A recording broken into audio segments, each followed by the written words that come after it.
আচ্ছা, আজকে আমরা দেখবো কিভাবে ইজি বিজে একটা কাস্টম ডোমেইন এড করা যায়। তো কাস্টম ডোমেইন যেমন হচ্ছে যে এখন আমাদের নতুন একজন ক্লায়েন্ট তার ওয়েবসাইটের ডোমেইন হচ্ছে এটা। তো এই ডোমেইনটা সে হচ্ছে আমাদের ইজি বিজে এই ডোমেইনটা আমরা কনফিগার করবো যাতে করে এই ডোমেইন দিয়ে হচ্ছে তার ওয়েবসাইটটা দেখাবে। তো স্টেপ 1 হিসেবে আমাদের কি করতে হবে, ক্লায়েন্টকে বলতে হবে ডিএনএস ম্যানেজমেন্টে গিয়ে সেট আপ এ রেকর্ড আমার সার্ভার আইপি।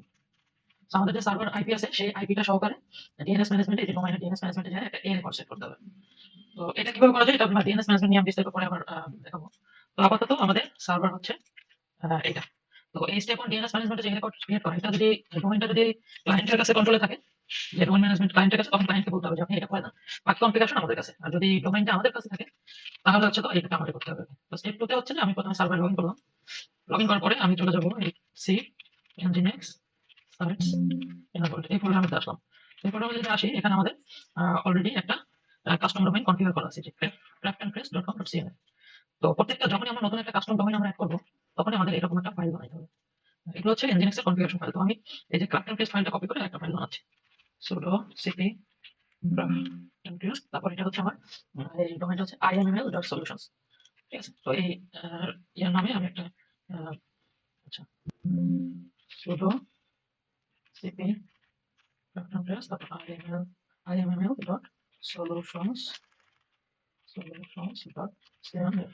ঠিক আছে, আমার ডোমেইনের নাম তারপরে .cnf দিয়ে আমি এটা ক্রিয়েট করলাম। তো এখন আমি যদি দেখি আমার এই যে এই নামে কিন্তু একটা এখানে ফাইল ক্রিয়েট হয়েছে। এখন আমি ফাইলটা ওপেন করবো।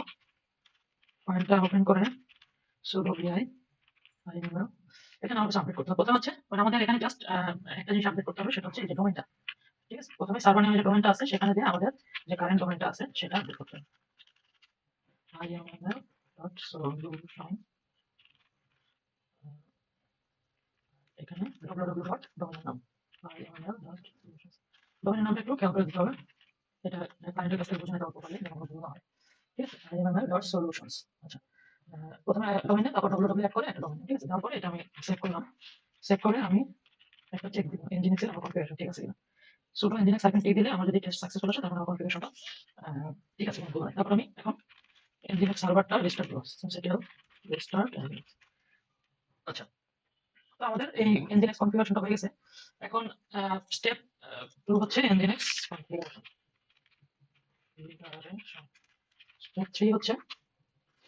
স্টেপ 3 হচ্ছে আমাদের SSL সার্টিফিকেট ইউজিং সার্ভবট। তো এই ডোমেইনের জন্য আমাদের একটা SSL সার্টিফিকেট লাগবে। তো সেটা নেওয়ার জন্য কি করব, sudo certbot nginx কমান্ড দিলে আমাকে হচ্ছে আমার এখানে যতগুলা ডোমেইন কনফিগার করা আছে সেগুলো লিস্ট দেখাবে। তো এখান থেকে আমি SSL সার্টিফিকেট নিব। এই যে নতুন আমি যে দুটো ডোমেইন ক্রিয়েট করলাম, একটা হচ্ছে ডোমেইন নেম তারপর www অ্যাড করে তারপর ডোমেইন। ঠিক আছে, তারপর 9 এবং 10, তাহলে আমি 9,10 দিয়ে এন্টার দিলাম। এখন এই স্টেপটা সাকসেসফুলি করতে হলে আগে কিন্তু আমার এই যে স্টেপ 1 এ যে আমরা ডিএনএস ম্যানেজমেন্টে যে রেকর্ড ক্রিয়েট করছি এটা প্রপারলি না হলে কিন্তু এই স্টেপ 3 টা হবে না। তো অনেক সময় আছে যে ডিএনএস এই যে রেকর্ডটা সেট করার পরে একটু সময় লাগে ডিএনএসটা প্রপাগেট হতে। তো ওটার জন্য আমাদের হচ্ছে আধা ঘন্টা বা 1 ঘন্টা ওয়েট করে এই রেকর্ডটা সেট করার পরে আধা ঘন্টা বা 1 ঘন্টা পরে আমরা চেষ্টা ট্রাই করব। তো এখানে এটা যে এখানে যদি আমি এটা মেসেজ দেখি যে সাকসেসফুলি ডিপ্লয়েড, তার মানে আমার এই ডোমেইনের জন্য হচ্ছে এসএসএল সার্টিফিকেট অ্যাড করা হয়ে গেছে। এখন স্টেপ 4 হচ্ছে update domain name from god mode. আমাদের ইজি ভিজুয়াল যে গড মোড আছে সেটা হচ্ছে easyvisual.com।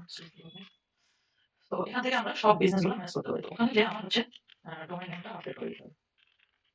সো এখানে লগইন ডিটেইলসটা থাকবে। তো এখানে আমাদের বিজনেস লিস্টে আমাদের কাছে সবগুলো বিজনেস আছে। তো এই যে পার্টিকুলার ক্লায়েন্ট যে আমাকে আইএমএল সলিউশনস ডোমেইনটা দিছে, তাকে আমরা সাবডোমেইনে একটা সাইট করে দিয়েছিলাম, সেখানে তার প্রোডাক্ট সব আপলোড করা আছে। এই যে আই মার্কেট মেকার। হ্যাঁ, তো আমরা যদি এটাতে যাই আমরা দেখবো যে ওয়েবসাইটটা রানিং আছে এখানে। তো এখানে জাস্ট আমার যে এইটাকে তোমার হচ্ছে আপডেট করে ডোমেইনটা নতুন ডোমেইনটা বসিয়ে দিতে হবে, তাই আমার কাজ শেষ। আমি যদি এখানে আমাদের ডোমেইনটা বসাই, ডোমেইনটা আমি এখান থেকে কপি করে নিয়ে আসি। HTTPS এগুলো কিছু দেওয়া লাগবে না, জাস্ট ডোমেইনটা www দেওয়া লাগবে না, জাস্ট ডোমেইনটা আমার দিয়ে দিলে হবে। আচ্ছা, ডোমেইন দিলাম, সিলেক্ট আর কিছু আপডেট করা লাগবে না, জাস্ট সেভ।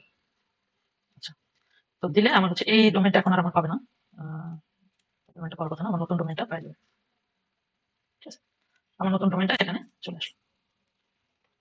সো আমার কাজ শেষ। এই সিম্পল ম্যানুয়াল স্টেপে আমরা হচ্ছে নতুন একটা কাস্টম ডোমেইন যেকোনো একটা ক্লায়েন্টকে সেটআপ করে দিতে পারি।